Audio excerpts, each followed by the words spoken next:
It's my distinct privilege to share with you today today's guest, Annie Dickerson, a game designer at heart who has turned her abilities in producing content, education-based content, through her career capital that she's built up as a game designer to leverage that ability in the multifamily space by educating her investors, specifically single-family and working moms, to put their money to work in one of the greatest vehicles for producing passive income and wealth, that is multifamily real estate. But her accomplishments don't stop there. She is a member of the prestigious Forbes Real Estate Council, and has been, her firm, along with her partner, has been awarded a finalist recognition in the Stevie Awards for Women in Business, one of the most prestigious awards for women entrepreneurs that you can get nationally. So please help me in welcoming a woman who couldn't have thought that she would have got here today. She describes to us today, and a person who doesn't tell you to fail fast. She tells you to fail faster. Thank you so much for being with us today, Annie. It's such a privilege, and I want to start by learning about where you came from and your focus today, kind of what brought you here to this conversation, and also what your focus is, so we can get a little bit of a context. Sure. Well, thanks for having me, Clayton. I'm happy to be here and talking to all your listeners. I think one thing that sets me apart from most other real estate investors is I never set out to get into real estate. I never even thought, it was so far from my mind growing up. I grew up in apartments. My parents never bought a house the whole time I was living with them. And it just never occurred to me that each month we were paying rent and somebody actually owned that apartment building that we were paying the rent to. I just never thought about that. And then once I graduated from college, my husband and I got married, and we were looking for our first property, and we were going to do the trendy thing, buy a condo or a loft. And our realtor, thankfully, talked us into buying a duplex. Whoa. And he said if we played our cards right, we could get it to be cash flow positive. And it was the first time anybody had ever said those words to me. I didn't even know what they meant, but I was like, those three words sound great together. I'd like some of that. So we bought a duplex, and that is what started us on the path to becoming real estate investors. So we then house hacked not just that first duplex, but 3 more duplexes, and then went on to invest out of state. And in the process of acquiring all these small multifamily properties out of state, friends and family started to get interested. And that's when I ventured into real estate syndications or group investments, which is what we focus on now. Wow. So I want to get really granular and dig in there. Duplexes house hacking is a great way to start, and that's obviously you don't have to pay for more. You live rent free, and in America, depending on where you live, it's between like 33 and 43% of your total yearly income. I mean, that's huge, and if you can eliminate that, then you can put that money at work. So let's go from the duplex to the syndication. Yes, that's a big step for a lot of investors. Right. So you were lucky, and well, not lucky. You were in the right place at the right time, and you got into a duplex and started buying more. What gave you the confidence and the wherewithal to be like, okay, now we're in the duplex. Now we have a couple of duplexes. We want to go bigger. Well, I didn't know what I didn't know. If I had known then what I know now, I would have been like, whoa, that's a big step, you know? Yeah. But it really just evolved very organically.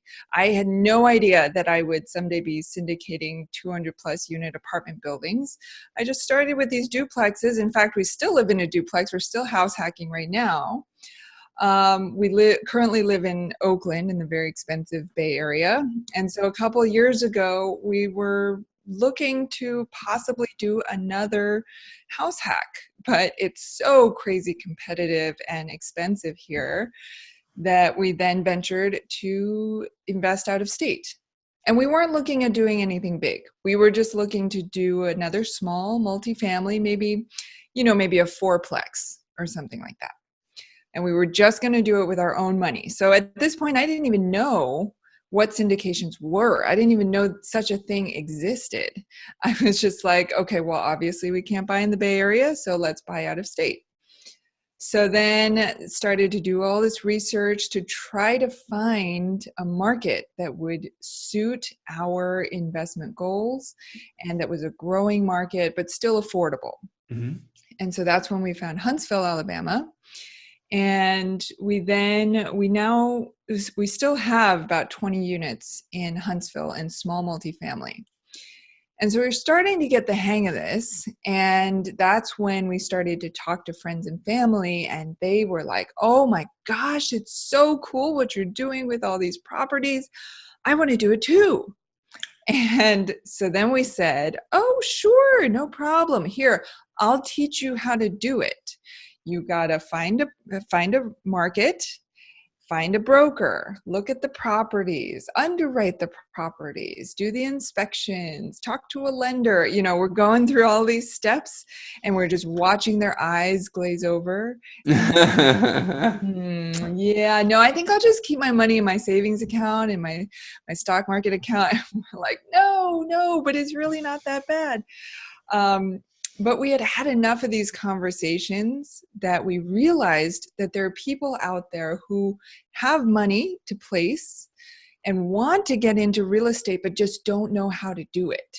And here we are, we had figured it out and we were doing it, but it didn't seem like there was room in the small deals we were doing to bring in more investors. So that's when I started to think, okay, how can I help these people? And that's where it really came from, that wherewithal that you asked about. It didn't come from me like boldly going out in the world and saying, I'm going to take down this 200 unit apartment building.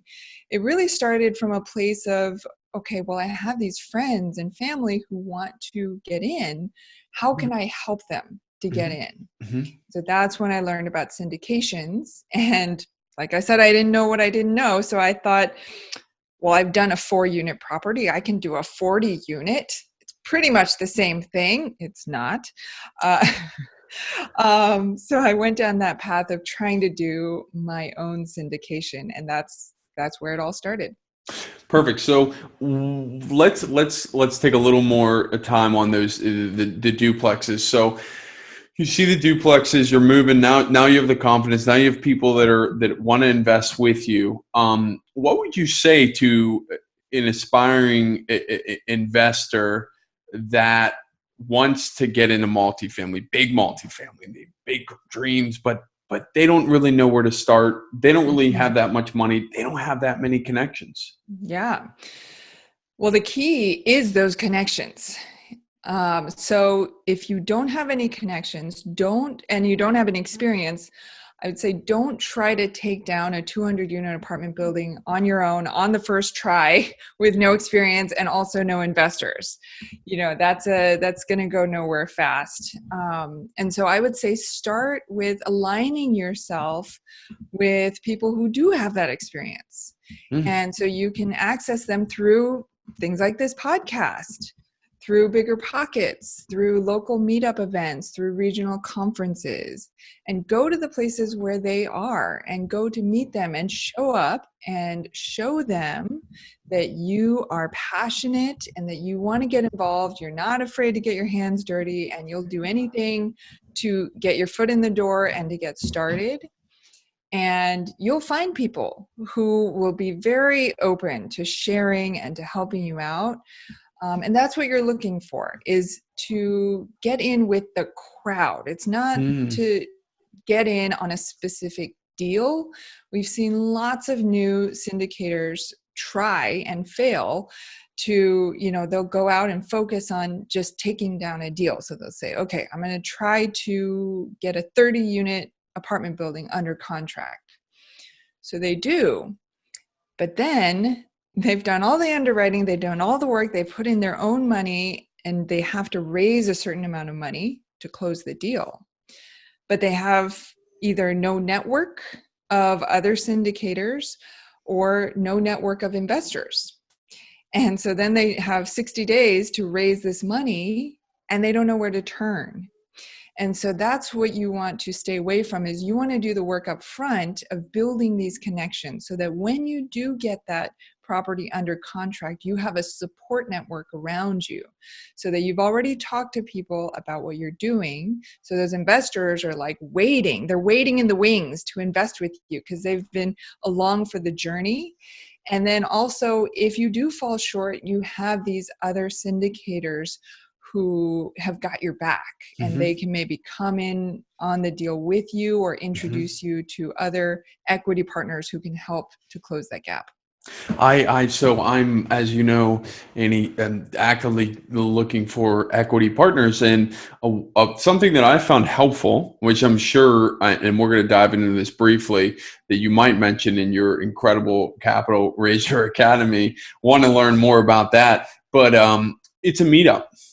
And basically, twice a month, we talk about it.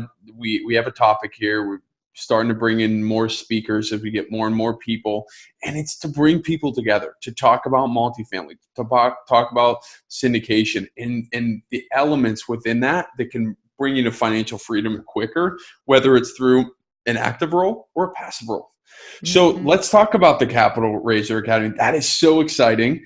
And I want to kind of get a little deep dive. Tell us a little bit about it and who's right for it. And also maybe give us a little glimpse of some tips or tricks that you might share as a teaser for us. Yeah. So the first thing is, since we last talked, Clayton, we actually changed the name of the course. Oh. So it originally was Capital Raiser Academy, but because we cover so much in the course, we really wanted the name to reflect all of the value that's in the course. And so now it's called Real Estate Accelerator.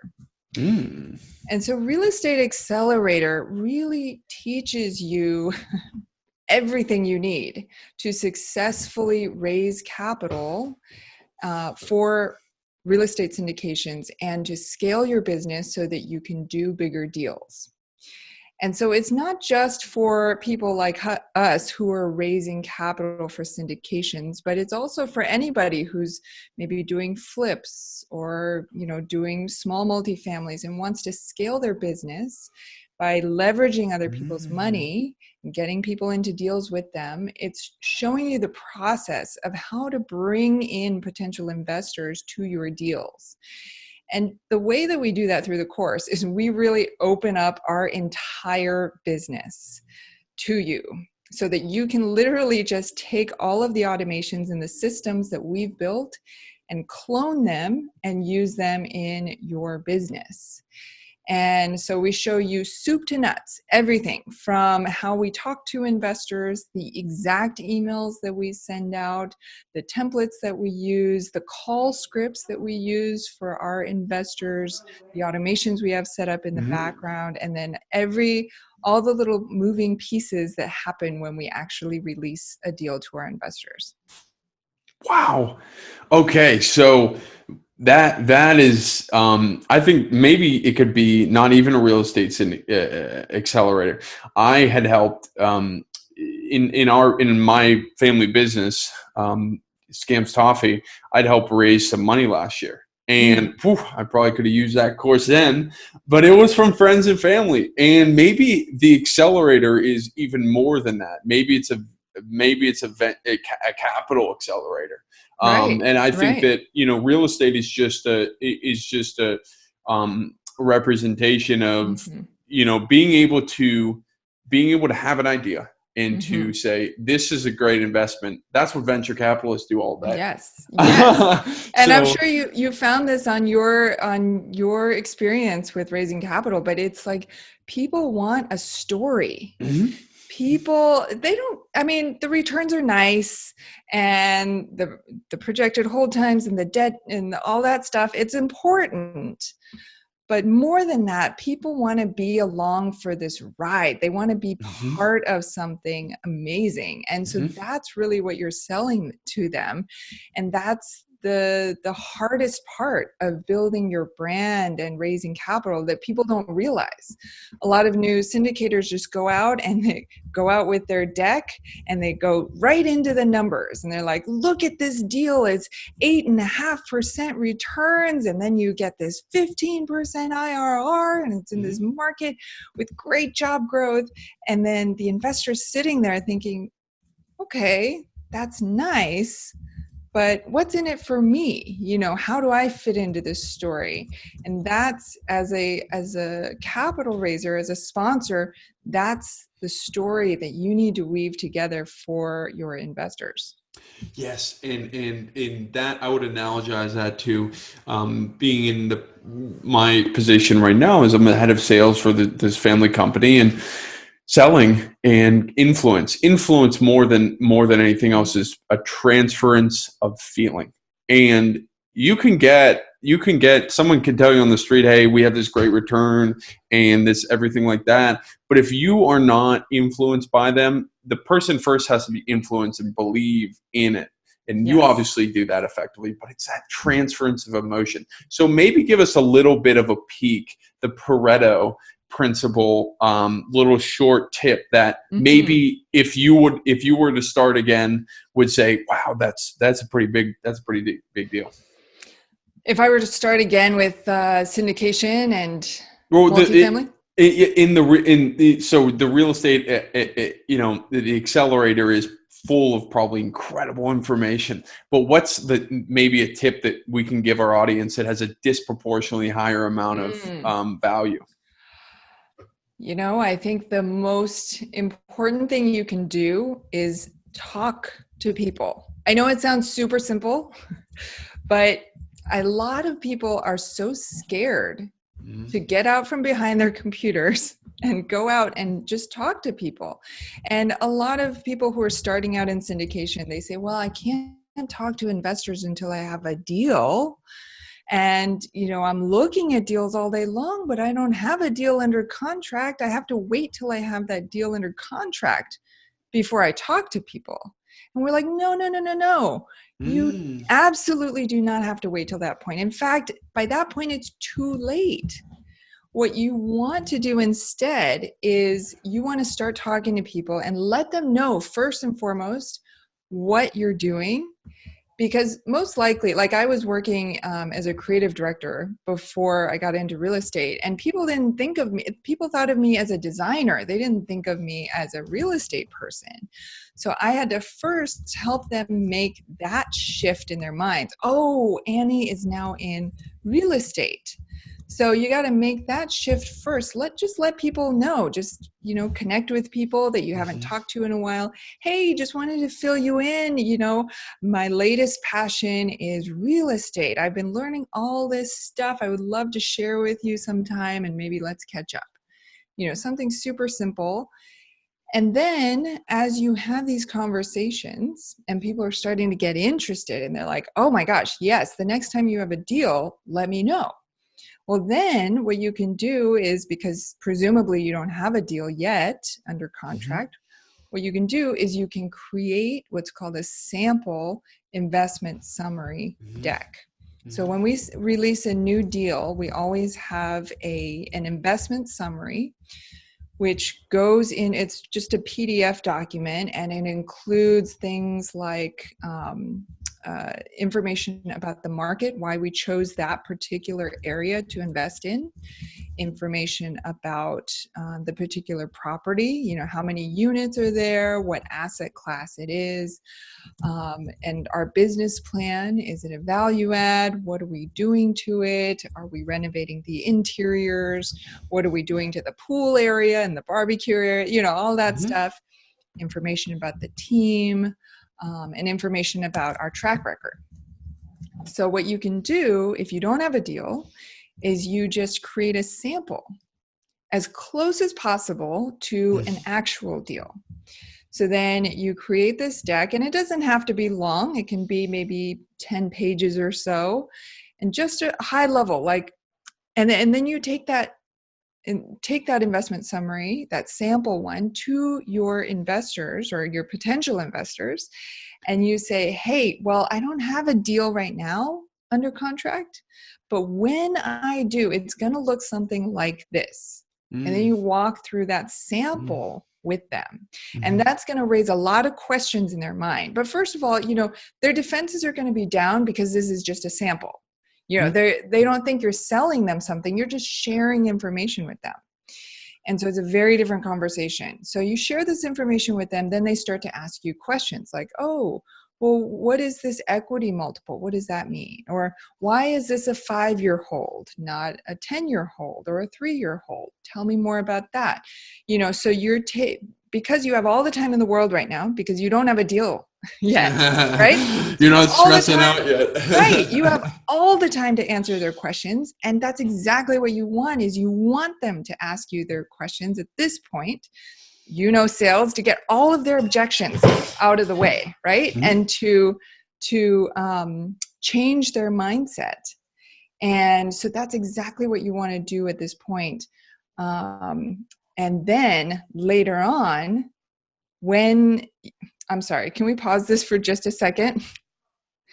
Absolutely. I just spilled a bunch of water on the floor. And awesome. So now we have a kind of a good idea about what our sample deal package looks. And I love that you say, it's not that complicated. Now, your program would give our listener an excellent, complete bone structure to how to do it, but it really comes down to a couple of things, and it's talking to people. And I analogize it to, if you meet your best friend, say you meet your best friend in the street, you meet someone that you like, and you scream at them and you say, "You're going to be my best friend." That would freak them out. Or you see your future husband and you say, "I want to marry you" on the first date.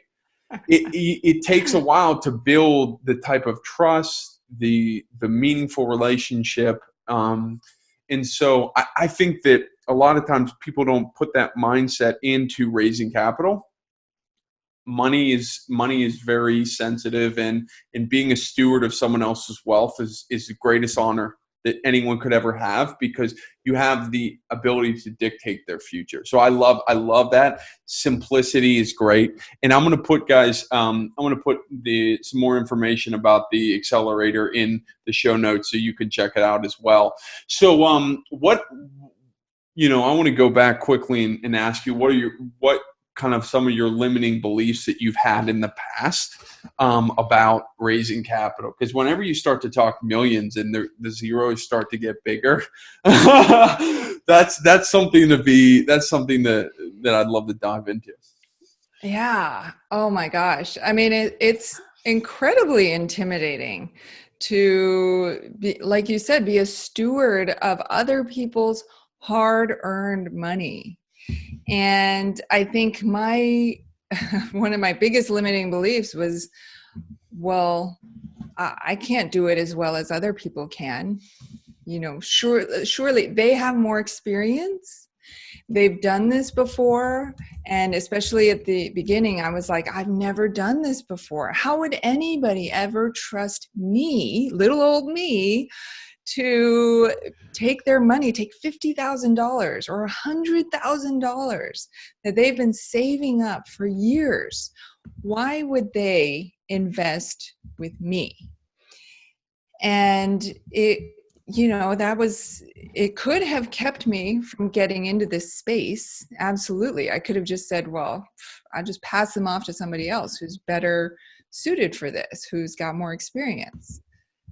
But I took a chance. What happened was, when I started to get into syndication, I wanted to do my own syndication. I thought, how hard could it be? I'll just do the whole thing. But as luck would have it, fate stepped in, and I met someone who was raising capital for somebody else's deal. And he said, hey, you're getting into syndication. Capital raising is probably the most important part of the whole thing. Do you want to try to raise capital for this deal that I'm working on? And my first thought was, heck no, I don't want to raise capital. That's the worst part. Yeah. Like, I'd rather do all the underwriting in the world. I'll look at all the properties. I do not want to raise capital. Right. But he was very convincing, and he said that, your investor, at the end of the day, your investors are still your investors. You will be their main point of contact. But the only difference is you are giving them access to this great opportunity that they otherwise wouldn't have access to. And so remember when I said I got into this to help people, and then I had this limiting belief that I couldn't do it as well as other people. So then at that moment, I had this aha moment. I was like, oh, well, if I were to raise capital, I could give people this opportunity and help them to invest in a great deal.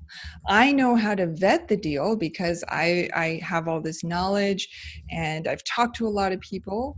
So I can tell if it's a good deal, and then I can vet the operators on their behalf because I'm out there at these meetups and these conferences. So I talk to people and I can ask them the right questions, and I have the time to do it. So then at that moment, a light bulb went off, and I was like, so if I were to raise capital for somebody else's deal, I can let go of my limiting beliefs about I can't asset manage as well as other people. I can't underwrite as well as other people, because I didn't have to, because then I could lean on other people's expertise and I could still be part of it and vet what they were doing, but I didn't have to do it myself, which was actually a good thing because it allowed me to realize I'm not the best asset manager. You don't want me as your asset manager, and you don't want me doing your underwriting. There are other people who are indeed better at that. But what I realized was what I'm really good at is educating people about how these opportunities work and really breaking down these complex topics into very easy to understand language. And so through that experience of raising capital for this other person's deal, I was able to see my own strengths and weaknesses and let go of that limiting belief and really find what I wanted to focus on within syndication. It sounds like that was more of a the ego is there, and I can handle everything. I can handle everything. And this is common. I want to say this, from personal experience. Annie, I was also on a call with a very great friend of mine who invests in the Austin market this morning, and he was indicating that multifamily, when you're starting to play a bigger game, it's a team sport. It's a team sport. And being able to say, this is what I'm good at. This is what I bring to the table. This is the value that I bring to the table. And then letting the people who are good at their things do their things. And then if you own that and you just say, this is what I'm good at, and you're as big a success as Annie. And that's something that we'll all aspire to be in our partner. So I gotta ask, where did the Goodegg Investments name come from? Oh, I'll have to send you. I actually created a video all about how we created the name. Okay. And I still have in my notebook, I jotted down all these different ideas, and it started nowhere even close to Goodegg Investments. I started by thinking about just words that meant something to me. Like we named our duplexes after letters of the alphabet. So we had Alpha, Bravo, Charlie, Delta, and Echo was the first one that was purely an investment property. It was out of state and it was not a duplex. And I thought, oh, well, Echo Capital, that was taken. Every other iteration I thought of with Echo was taken. So then I had to think outside of the box. And eventually I totally stumbled upon Goodegg Investments. And it worked so perfectly because we're helping people to build up their nest egg and invest for good, hence Goodegg Investments. But it took a lot of time and effort and a lot of just random, like throwing darts at the wall and trying to just come up with random words and put random words together. And also looking at the other real estate investment companies and just investment companies in general that are out there. And what I wanted to do was set ourselves apart. I didn't want to be another Blackstone or another whatever, can't think of another Stonebridge or whatever. You know, I wanted to be something different. I wanted to let people know that investing could be fun and that it could be inviting and that they could find their place in it. So that's why I started to think of fun names, and that's what led to Goodegg. I love it. And I want to take a 10,000-foot view for our listeners right now to know that, you know, this is not something to get tripped up on and to think about forming your LLC and blah, blah, blah. But names have power. And if you really want to cultivate a brand, if you really want to be recognized and have an ethos through and through and have the exponential growth that Goodegg Investments has experienced, there has to be a connection and there has to be a cohesive brand image that you're projecting. If you go on their website, it's phenomenally done and it speaks to a certain audience. We're not, you know, what I've learned in just my short time with you is that it's about figuring out who you want to focus on and focusing on them. And, you know, if you're not going to pitch the great bull capital to someone who wouldn't resonate with that. Right. And so I love that. So that's a very interesting story, and take note that I hope our listeners know that reflect what you want, reflect your core of who you are. So what's your real estate superpower? Ooh, I think it has to be, you know, I started out my career as a teacher, a fourth grade teacher with Teach for America. And that's always in the back of my mind is how do I break down things, complicated things, complex topics into very easy to understand stories and basic language. I was doing that as a fourth grade teacher, and then I went into video game design and was doing that there. And then I went into instructional design, creating courses for companies. And through all of that, that was the common thread. I got a lot of practice with that. And so I would say that has transferred over very well to what we do now with Goodegg Investments. Is a lot of people are really intimidated by real estate investing, and especially our target market, which are women and moms. You know, they are very intimidated by all the jargon and all the other real estate websites out there. They just don't see themselves in it. And so I would say if I had a superpower in real estate, it would be that I can very easily take a term like IRR or equity multiple or just the word syndication and break it down for you so that you think that it's fun and it's easy and that you can do it too. My partner is incredibly talented at that, and she's a marketer, and she really can craft a story, and that's her superpower too. So I resonate with that. So let's jump into the Real Talk Real Estate lightning round. Yes. What is your number one real estate book or business book or any of that? I absolutely love and you'll get this because you have some marketing experience, Building a Story Brand by Donald Miller. And it likens, in the book, it likens your business, your brand, to the journey, a hero's journey. Except the one main difference is that everybody who starts a business thinks their business is the hero in the story. They think they're the Luke Skywalker, right?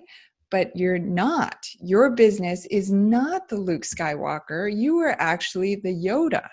Your customer is the Luke Skywalker. And your job as a business is to really guide your customer on their journey to reach their goals. And so it sounds like a small shift, but it drastically changes everything about your business. All your positioning, your messaging, every email that you send out, how you talk to your investors, because now it's all about them, not you. So I'll give you a small example here. Before, our website would say, we do this, we do that, we've accomplished this. And people would come and be like, yeah, but what's in it for me? You know? And so now our website is all about you. You know, are you tired of this? Are you looking for something else? What do you want out of life? And by the way, we can help you get there. But it's all about the customer first. Wow.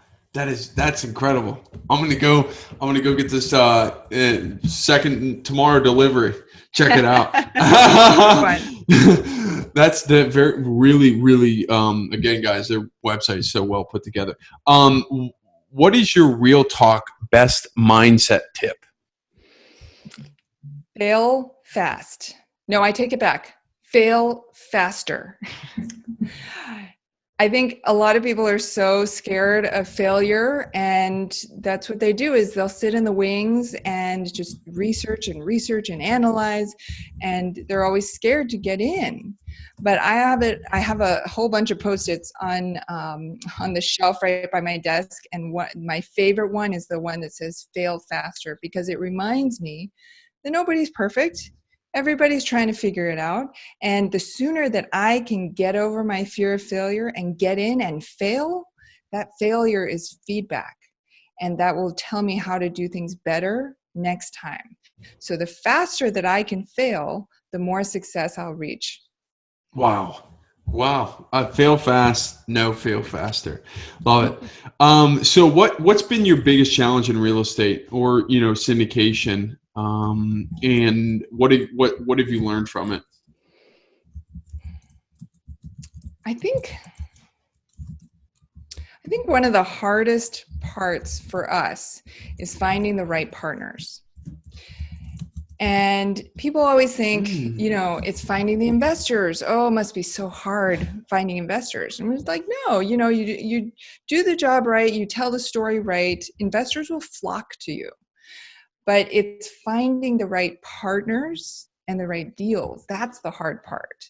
And what we always try to do is we're looking for operator partners who have done this before. We're not looking to partner with people who are, have just taken a course, have gone to one conference, and now they've got a deal under contract and they need somebody to help raise money. We're not those people. So we're always looking for people who have been doing this for a while and who are now looking to scale. So maybe before they've done, a 40 unit and a 50 unit, and now they're looking to take down a 100 unit property. Or maybe they did one 100 unit property last year, but now they want to do 2.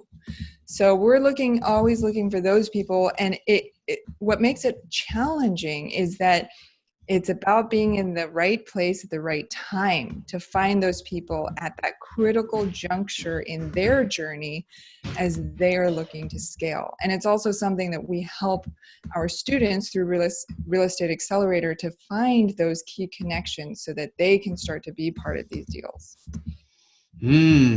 Okay. That is is there any tips that you use to vet? Seems like it's a lot of track record and a lot of just integrity. You got to know the right questions to ask. And it's more than just track record. It's more than just who they know and the circles they run in. It's at the core of it, it's about their investment philosophy. Like when things go wrong, what are they going to do about it? Because things will go wrong. So you want to ask those questions up front, because when you partner with somebody on a syndication deal, it's not like a 2-week thing. It's like a 5-year partnership, and which is as long as some marriages, so you've got to be, maybe even longer. Yeah. And so you've got to be really in line with that person or those people or that team, so that down the road, when those bumps come along, that you are in alignment. Excellent. So what's your real talk best habit that you've kind of stuck with that has helped you become so successful? One thing that I discovered not long ago, I used to have all these Post-its all around my desk with like, to do, buy groceries, to do, talk to this person, to do, follow up with this person. And it was like covering up my desk. And I would never get anything done because I would just get stressed when I'd come to my desk and I'd see all these Post-its. And now what I do, which seems like a total no-brainer, but I didn't discover this until just a few months ago, is I schedule everything into my calendar. So if I need to follow up with somebody, I'll find a 15-minute slot in my calendar, and I'll actually put that into my calendar. If I need to, create a new part of the course, I will block off a certain chunk of time for that. And so, every day when I open up my calendar, I know that those tasks on my calendar, I have already predetermined those to be what's most important for that day. And it also ensures that I don't miss out on anything, like following up with people, which is a big part of this business. Wow, that's actually really helpful. So before I ask my last question, how can our listeners get in touch with you?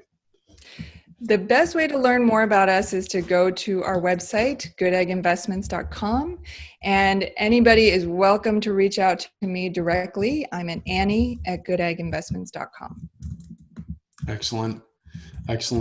Okay, so what's your real talk best tip that makes you a successful syndicator, money raiser, maybe the 10,000 foot view? I think at the end of the day, you have to be true to yourself, as cliche as that sounds. But the reason that Goodegg Investments has been so successful is that it's an expression of who I am and who my business partner Julie is. It's an outpouring of who we are. And so you see that in the personality that we put into our videos and our blog posts. So at the end of the day, Goodegg Investments is really an extension of us. And that's what you want when you're building your brand and your business, is you want it to be an extension of who you are, not something completely different. You don't want to build something that isn't who you are, because it's not going to last. You want your personality and who you are to show through in every email that you send, every blog post you write, so that people think of you and your brand synonymously. If you want to go fast, go alone. If you want to go far, go together. Excellent. Annie, thank you so much for your time today. It was an absolute privilege, and I can't wait to, in a year and a half, hear about how well you guys are doing out there. And if you guys, again, I will include all that information in the show notes, and looking forward to talking to you sometime soon. Perfect. Thank you so much, Clayton.